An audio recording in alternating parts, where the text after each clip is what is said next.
श्री स्वामी समर्थ. श्री स्वामी समर्थ महाराज व परमपूज्य गुरुमौली यांच्या चरणी तेवार वंदन तिरवार मुजरा.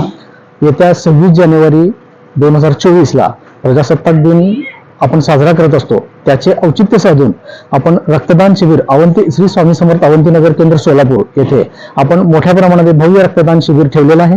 या संधीचा प्रत्येक सेवेकऱ्यांनी व येथील रहिवाशांनी त्याचा लाभ घ्यावा व रक्तदान हे श्रेष्ठ दान समजून आपण आपली सेवा या महाराजांच्या चरणी अर्पण करावी. श्री स्वामी समर्थ. लोकदर्शन मराठी चॅनलला सबस्क्राईब करा, बेल बटनला क्लिक करा व लाईक करायला विसरू नका.